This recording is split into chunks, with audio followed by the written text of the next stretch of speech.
नमस्कार। धन निरंकार। जो लोग महाराज हरदेव सिंह के सत्संग में जा रहे हैं वो लोग बहुत ही अच्छी किस्मत लेकर पैदा हुए हैं। उनका नष्ट कभी नहीं हो सकता, वो कभी समाप्त नहीं हो सकते। कयामत आ जाए, प्रलय आ जाए, दुनिया नष्ट हो जाए, फिर भी जो लोग बाबा हरदेव के सत्संग में रोज जाते हैं उनका पतन कभी नहीं हो सकता, वो कभी नष्ट नहीं हो सकते। शरीर नष्ट हो सकता है, लेकिन जो लोग बाबा हरदेव के सत्संग में जाते हैं उनकी आत्मा परमात्मा में लीन हो जाएगी। दोस्तों, हम ऐसा क्यों कह रहे हैं? हमारी बातों को बहुत गहराई से सुनिए, ध्यान लगा के सुनिए कि क्यों महाराज हरदेव के सत्संग में जाने वाले लोग अमृतत्व को प्राप्त हो जाएंगे, मोक्ष, समाधि, निर्वाण, ब्रह्म ज्ञान को प्राप्त हो जाएंगे, वो कभी नष्ट नहीं हो सकते। सबसे पहले तो ये जानिए कि आप लोगों ने जो सत्संग जाते हैं उन लोगों ने कई जन्मों तक अच्छे काम किए, उस अच्छे काम का जब फल मिला, उस अच्छे काम का प्रभाव इतना रहा कि इस जन्म में आपको निरंकारी मिशन में शामिल होने का मौका मिला, बाबा हरदेव के प्रवचन सुनने का मौका मिला।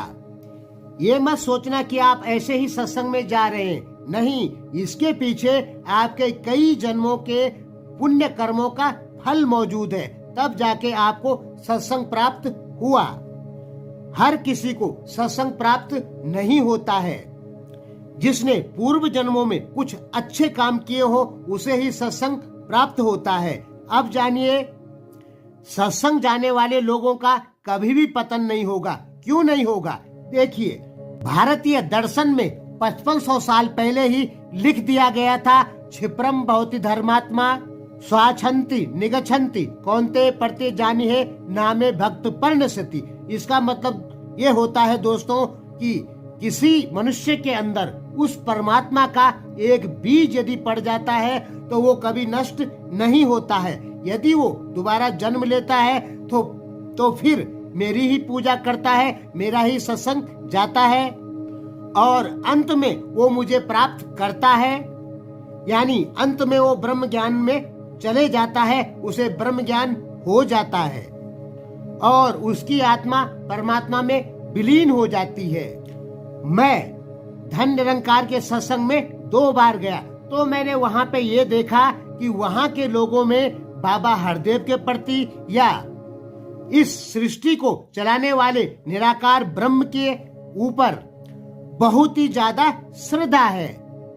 तो ये श्रद्धा क्यों है?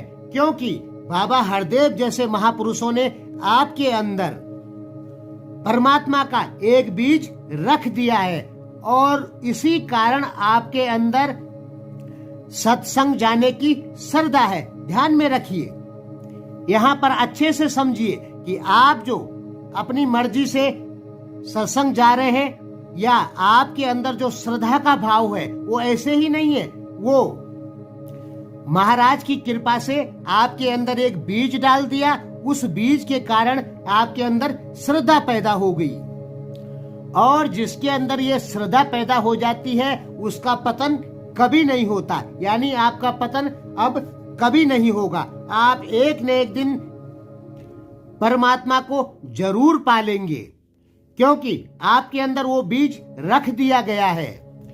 अब आपका शरीर यदि नष्ट भी हो जाता है तो कोई चिंता की बात नहीं है, आप दोबारा जन्म लेंगे और फिर आप बाबा हरदेव, महाराज बूटा सिंह, महाराज अवतार सिंह, महाराज गुरुबचन सिंह, इनकी दी हुई शिक्षाओं का पालन करेंगे। कन्फर्म जान लीजिए, यदि आपका शरीर नष्ट भी हो गया तो आप फिर दोबारा से जन्म लेंगे और फिर आप सत्संग जाएंगे, क्योंकि वो सत्संग का बीज आपके, वो जो बीज है परमात्मा का, वो आपके सूक्ष्म शरीर में रख दिया गया है। 3 प्रकार के शरीर होते हैं, सूक्ष्म, स्थूल और करण शरीर। स्थूल शरीर नष्ट हो जाता है, परमात्मा की भक्ति का जो बीज होता है वो रहता है सूक्ष्म शरीर में और सूक्ष्म शरीर नष्ट नहीं होता जब तक कि आत्मा परमात्मा में विलीन ना हो जाए। तो यदि आपका स्थूल शरीर नष्ट भी हो जाता है तो आप दोबारा जन्म लेंगे और फिर से सत्संग जाएंगे। तो जो लोग सत्संग जा रहे हैं वो निश्चित जान लीजिए, नामे भक्त पर्णशति, मेरे भक्त का कभी नाश नहीं होगा, ये कहते हैं परमात्मा। यानी वो एक न एक दिन ब्रह्म ज्ञान को जरूर प्राप्त करता है।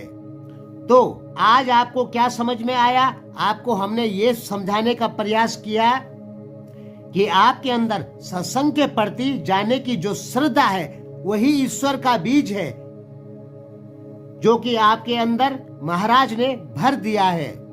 उसी बीज के प्रभाव के कारण आप सत्संग जाते हैं और आपको अब चिंता करने की कोई जरूरत नहीं है। स्थूल शरीर नष्ट भी हो जाएगा तो भी आप दूसरा जन्म लेंगे और फिर सत्संग जाएंगे, क्योंकि वो जो बीज है वो आपके सूक्ष्म शरीर में रखा गया है।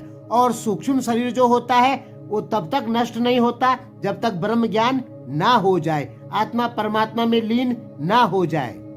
देखिए, महाराज दयाल सिंह, बूटा सिंह जी महाराज, अवतार सिंह जी महाराज, गुरुबचन सिंह जी महाराज, हरदेव सिंह जी महाराज, ये अब अपने स्थूल शरीर में नहीं हैं। अब भौतिकीय शरीर में, स्थूल शरीर में सुदीक्षा माता ही मौजूद है। यानी एक बल्ब है और हजारों घर हैं, तो एक बल्ब कितने घरों को प्रकाशित करेगा? तो हमारे और आपके बीच जो लोग बैठे हैं, हमें उठना होगा और गुरु लोगों ने जो शिक्षा दी है उसका प्रचार करना होगा। इसलिए इस चैनल को सब्सक्राइब कर लीजिए और ये वीडियो अपने सभी सत्संगी जो लोग हैं उनके पास में शेयर कर दीजिए।